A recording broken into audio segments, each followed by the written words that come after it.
अब साहिब कहते हैं आदि नाम कह खोजहु प्राणी, जाते होए मुक्ति सहदानी। मूल मंत्र मंत्रन मही सांचा, जोग ही जले सो नगर ही पहुंचा। आदि नाम जही खोजत भेटा, जरा मरण को संशय मेटा। आदि नाम नहीं अक्षर सांचा, जाते जीव काल सो बाचा। अब कितना क्लियर कर दिया यहाँ पे साहिब ने कि आदि नाम कहूं खोजहु प्राणी, कि उस आदि नाम को खोजो रे प्राणी, उसको खोजो, लेकिन किताबों में नहीं, वो किताबों में नहीं मिलेगा मेरे भाई, गुरु के पास जाके खोजो।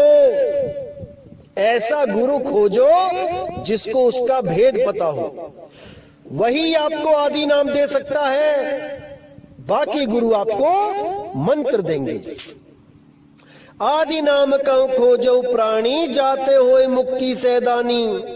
मूल मंत्र मंत्रन में ही सांचा, जो मूल मंत्र जो आपका निज स्वरूप है वही असली मंत्र है बाकी मंत्रों में, और बाकी जितने मंत्र हैं उसको छोड़कर वो सब काल का जाल है।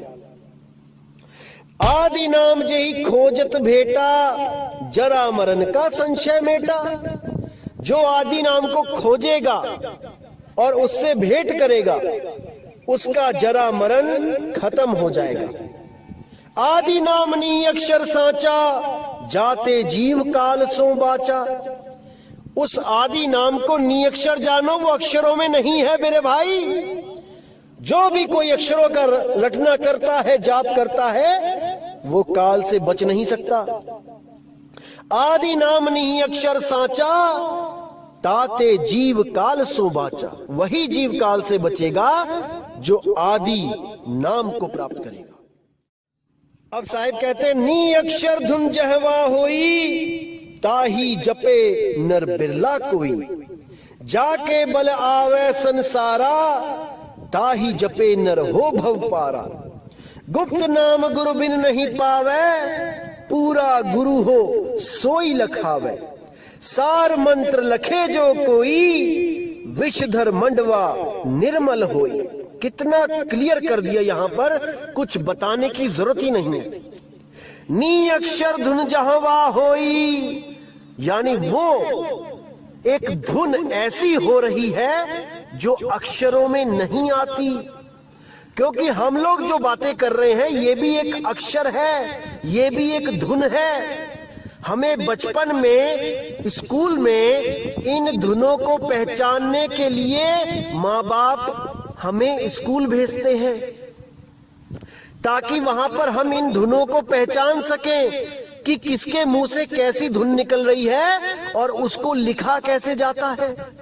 जैसे मेरे मुख से आवाज निकली आ, तो उसको लिखा जा सकता है, क्योंकि उस बच्चे ने ये समझ लिया है कि कोई भी आ आवाज निकालेगा मुंह से तो ऐसे लिखा जाता है। कोई बोलेगा बा, तो वो बा लिखना सीख गया कि कैसी आवाज निकलेगी और मैं क्या लिखूंगा। जब बोलेंगे पा, तो वो पा लिखना सीख जाता है। इसी तरह पहले एक एक अक्षर लिखना सीखता है, 52 अक्षर। उसके बाद अक्षरों को मिला के शब्द लिखना सीखता है। जैसे टीचर बोलता है कि बेटा 2 अक्षर लिखने हैं अब आपने, ट्रांसलेशन, उसमें क्या बोलता है कर, तो बच्चा लिखता है कर कर। टीचर बोलता है चल, तो बच्चा लिखता है चल चल। फिर 3 अक्षर पे आ जाते हैं। टीचर बोलता है लिख कमल, तो बच्चा लिखता है कमल। अब ये कमल एक आवाज है जो मेरे मुंह से निकली, उस टीचर के मुंह से निकली, उसी आवाज को बच्चे ने लिपिबद्ध कर लिया। इसको गहराई से समझो। कोई भी धुन निकलती है हमारे मुंह से, हम उसको लिख लेते हैं। इसीलिए यहां बोला है नी अक्षर धुन जहावा होई, यानी एक ऐसी धुन जो नी अक्षर, उसको कोई लिख ही नहीं सकता, क्योंकि वो मुंह से बोली ही नहीं जा सकती। उस भेद को जो जानेगा, उस नी अक्षर धुन को जो जपेगा, मतलब उसका सिमरण करेगा, उसको प्राप्त करेगा, उसको सुनेगा, महसूस करेगा वो जन्म मरण से पार हो जाएगा। जाके बलियावे संसारा, ताही जपे नर हो भव पारा। गुप्त नाम गुरु बिन नहीं पावे, पूरा गुरु हो सोई लखावे। गुप्त नाम बिना गुरु के नहीं पा सकता कोई, अगर कोई पूरा गुरु होगा वही लखा सकता है। जपवाना नहीं है उसने, वो लखाता है। सोई गुरु पूरा कहाए, दो अक्षर का भेद बताए। एक छुड़ाए एक लखाए, तब प्राणी निज घर को जाए। तभी वो प्राणी निज घर को प्राप्त कर सकता है अगर उसके गुरु ने 52 अक्षर छुड़वा दिए हैं। ना कि कोई ये बोले कि 52 अक्षर का मतलब ये है कि संस्कृत के ग्रंथ हैं और उन संस्कृत के ग्रंथों में वो नाम नहीं है, वो तो हिंदी के ग्रंथों में नाम है। ऐसी मूर्खता को त्याग दो मेरे भाई, इससे कोई लाभ नहीं होगा। 52 अक्षर का मतलब है आ आ ई उ ऊ का खा गा घा अंगा चा छा जा।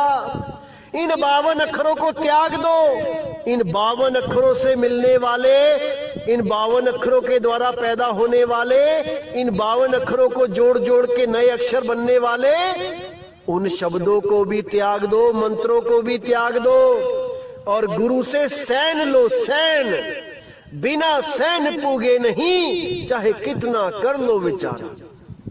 बिना सैन के कोई नहीं बचेगा।